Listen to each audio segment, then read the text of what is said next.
Hello दोस्तों, मेरा नाम है अजय सागर और आप देख रहे हैं आपका अपना चैनल ARV अनबॉक्सिंग। तो एक बार फिर से नई वीडियो में स्वागत है आप लोगों का। आज की वीडियो होने वाली है हमारी मेन स्टैंड के ऊपर, जिसे हम सेंटर स्टैंड भी बोलते हैं और मेन स्टैंड दोनों बोलते हैं। बीच का स्टैंड जो मर्जी बोलो आप, अलग अलग नाम है, पर कंपनी सेंटर स्टैंड के नाम से भी बोलती है इसे। स्टैंड मेन कंपनी भी अलग अलग कंपनियाँ अलग अलग नाम देती हैं। तो ये हमारे पास कुछ बजाज के स्टैंड हैं, दो बजाज के हैं, एक होंडा का है और एक यामा का है। तो करते हैं इसे अनबॉक्स और दिखाते हैं आपको कि कैसे मेन स्टैंड होते हैं। अब किस कंपनी का आता है, किसी कंपनी का वेंडर भी है इसका या नहीं है, जेन्युइन के अंदर कौन सा निकलता है, सब दिखाऊंगा आपको। तो सबसे पहले यामा से स्टार्ट करते हैं। यामा का मेन स्टैंड है, लिखा हुआ है यहाँ पे स्टैंड मेन, तो स्टैंड मेन लिखा हुआ है और MRP है 490 including of all taxes.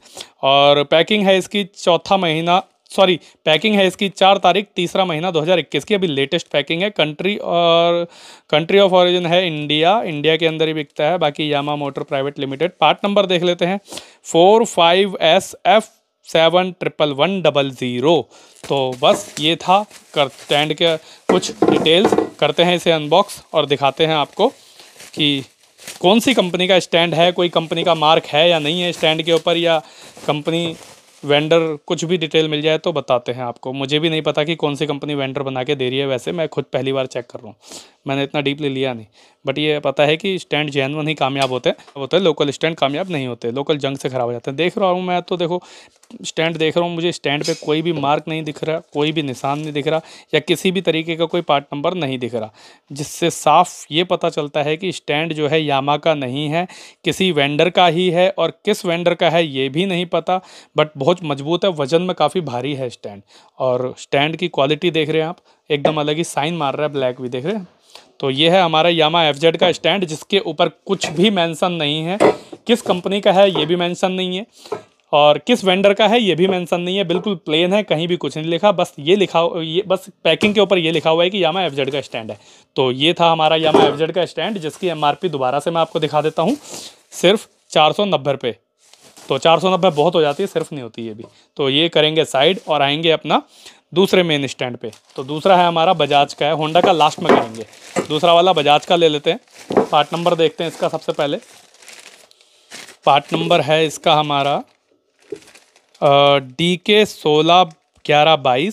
DK161122, यानी कि 220 में भी लगेगा, 180 में भी लगेगा। MRP है 504 रुपये। स्टैंड सेंटर, और पैकिंग है इसकी तीसरा महीना 2020 की। ये भी बहुत पुराना पैकिंग है, पूरा 1 साल ही हो गया, 1 साल 11 मतलब 13 महीने हो गए इसे। तो अब अगर 150 बढ़ गए हों तो पता नहीं, बट मेरे पास पुराना पड़ा था, मैंने सोचा आपको दिखा देता हूँ। करते हैं इसे आउट और इस पर भी देखेंगे हम सेम टू सेम कि ये किस कंपनी का है, किस वेंडर का है। 220 सीसी या पल्सर 180 मोटे सॉकर वाली जो आती है न्यू मॉडल, उसमें लगेगा ये। और स्टैंड का डिज़ाइन देख लीजिए।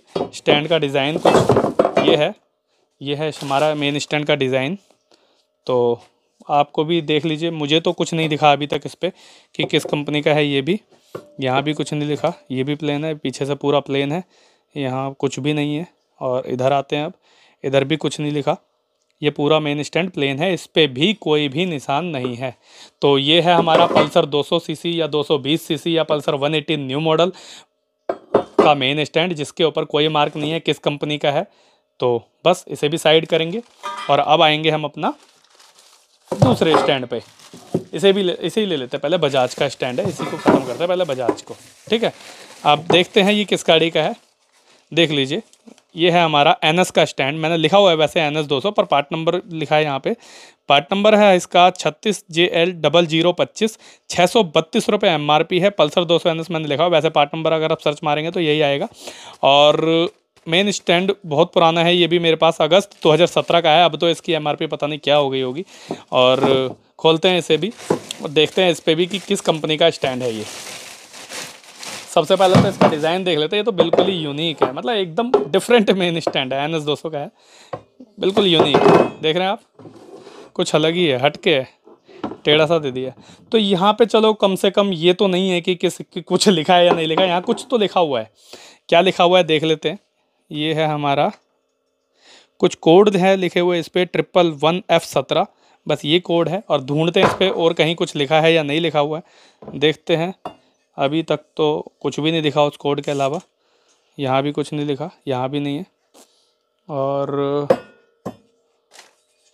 यहाँ भी कहीं भी नहीं लिखा, सिर्फ वही कोड लिखे हुए हैं। तो ये हमारा पल्सर 200 NS का मेन स्टैंड है, जिसके ऊपर कहीं भी कुछ भी कोई भी पार्ट नंबर मेंशन नहीं है, सिर्फ इस छोटे से कोड के अलावा, जो कि 111F17 है।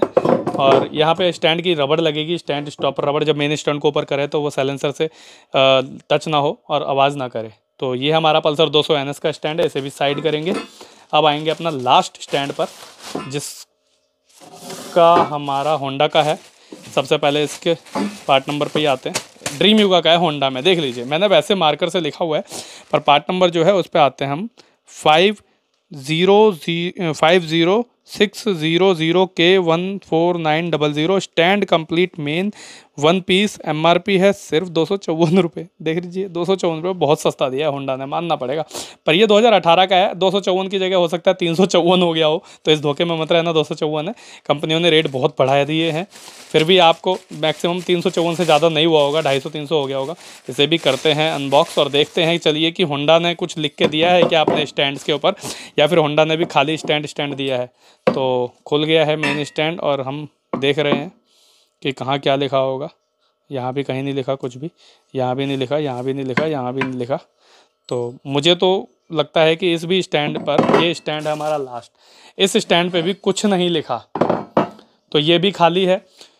और इस पे भी कुछ नहीं लिखा, कहीं भी कुछ नहीं लिखा। ये भी स्टैंड मतलब बिना किसी उसका है, या वेंडर इसका पता नहीं कौन है, बट जो भी वेंडर होगा बहुत हैवी स्टैंड है। वेंडर तो जेन्युइन ही होगा, बहुत क्वालिटी अच्छी है, वजन में भी बहुत हैवी है। तो मेन स्टैंड में तो बस यही कहूँगा कि दोस्तों, वेंडर इसका कहीं भी कोई भी मेंशन नहीं, अगर होता तो मैं आपको उसकी डिटेल देता और उसके ऊपर वीडियो भी बना के देता। प्रॉपर नहीं है तो आप मेन स्टैंड को आप कभी भी पैसे बचाने की ना सोचें। मेन स्टैंड जब भी डलवाएं जेन्युइन डलवाएं, थोड़ा सा महंगा पड़ेगा, पर आपके पैसे जो भी आप दोगे, इसके पैसे मेन स्टैंड के 100-200 रुपये महंगे जो भी जाएंगे आपके लोकल से, पर वो आपको पैसे वसूल हो जाएंगे, क्योंकि ये टूटेगा नहीं, जल्दी से गलेगा नहीं, ख़राब नहीं होगा ये। पर वहीं आप अगर लोकल स्टैंड डला देते हैं तो वो आपका 6 महीने, 3 महीने, 4 महीने में गल के ख़राब हो जाएगा, और गलने के साथ साथ चेसी भी गला देगा धीरे धीरे। तो आपसे यही रिक्वेस्ट है कि मेन स्टैंड कभी भी सस्ते के चक्कर में ना पड़े, हमेशा जेन्युइन खरीदें। 10 रुपये महंगा खरीदें या 100 रुपये महंगा खरीदें, बस जेन्युइन खरीदें, जेन्युइन ही मेन स्टैंड आपकी गाड़ी में चलेगा। तो वीडियो को एंड करने से पहले एक और बात बोल देता हूँ कि लॉकडाउन चल रहा है, 7 दिन का लॉकडाउन लगा हुआ है। लॉकडाउन की वजह से हम विनर अनाउंस नहीं कर पा रहे हैं अपने गिव अवे का। गिव अवे की वीडियो मैंने बनाई हुई है, आपका लिंक गिव अवे वीडियो का डिस्क्रिप्शन में दिया हुआ है। अगर आपने अभी तक पार्टिसिपेट नहीं किया तो उसे जाइए, वीडियो को देखिए, और इंस्टाग्राम पे मुझे फॉलो करिए। वहाँ पे मैंने गिव अवे की जो वीडियो है उसके फोटो डाले हुए हैं, वहाँ पे कमेंट्स करिए, और वहीं से मैं विनर चुन रहा हूँ। 4-5 विनर चुन चुका हूँ, 4-5 और रह गए हैं, टोटल 10 विनर होते ही गिव अवे अनाउंस करेंगे। और जैसे ही लॉकडाउन खुल जाएगा, सबके एड्रेस पे सबको वो पार्सल पहुंच जाएगा। तो बस दोस्तों, यही था। मिलते हैं किसी और दिन किसी और नई अनबॉक्सिंग के साथ, तब तक के लिए गुड बाय, एंड घर पे रहें, सेफ रहें और अपना ख्याल रखें।